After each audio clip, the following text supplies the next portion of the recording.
Well, good day, everybody. It's Mike Dimon from Quoth the Raven, and yeah, I'm back in the car. And this is not our normal episode. This is a little kind of addendum to my last episode, How Deep Is Your Love, that had to do with installing an in-hull transducer. I'm doing the addendum because my buddy Russ from Sailing on the Run to Nowhere, which I will link below, asked two questions. Why an in-hull transducer rather than a through-hull transducer?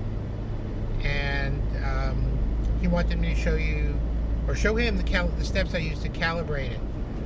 I'm going to start off by saying the instructions from Raymarine for the I-40 that I bought are absolutely horrible in how to. It basically says set the offset as needed. That means nothing. It gives you nothing on how to do it. And my gut feeling is that there's some lawyer somewhere who said, you know, if somebody runs aground based on your instructions, they're going to sue you. I don't know.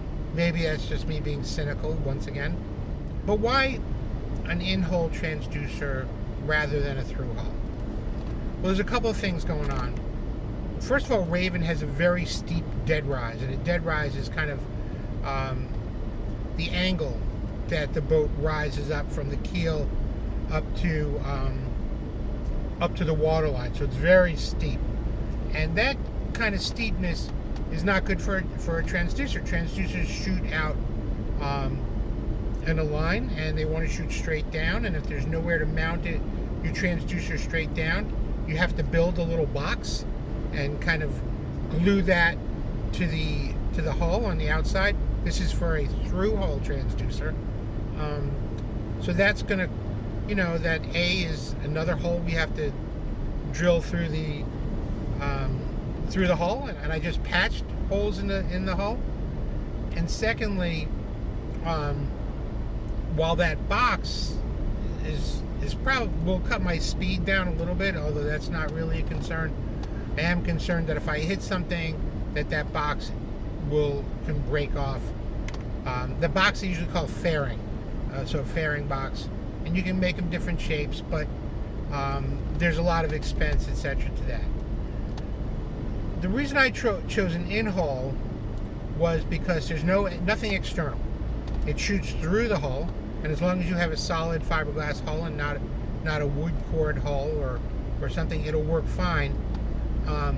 And then I can build, and also the transducer I use, the P79, the Airmark P79, is on a base that you can adjust for the dead rise angle. And this will adjust up to 22 degrees. I'm a little steeper than 22 degrees, so I built a little internal wedge, which you saw in the last episode, to get me up to the proper angle, so that transducer is just firing down. Less holes in the boat, less work, and finally the other reason is that if I was going to pull the boat to do it, I'd have to get the travel lift.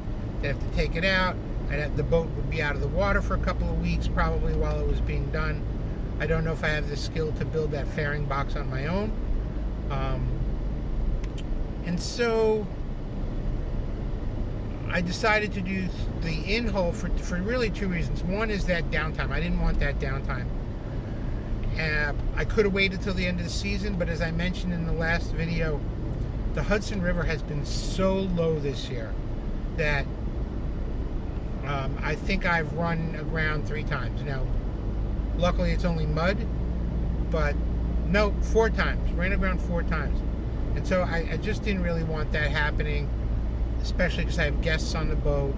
I didn't want them to feel vulnerable or have to wait till the tide rose to get out, which we didn't really have to, but it's still a concern of mine. I wanted to do it now. I wanted to do it while the boat was in the water.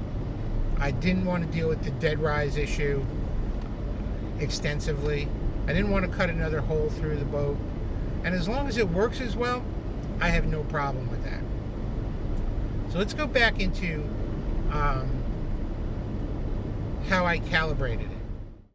All right, so here's a drawing of Raven, and here's the mud bottom of the Hudson.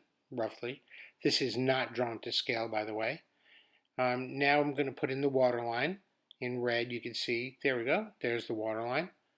And the first thing we're going to do is look from the water line down to the bottom. And I measured this just by sticking my boat hook down and measuring it. So we measured from the water line to the bottom. It's 5 foot 8 inches, or 5.75.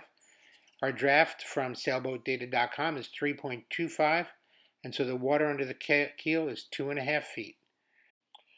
So we have a depth sounder reading of 4.25 feet, but we still need to keep 2.5 feet of water under the keel.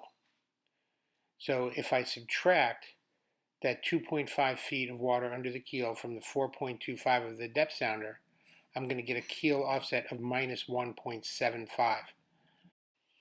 Now that's reading from the bottom of the keel to the bottom of the river.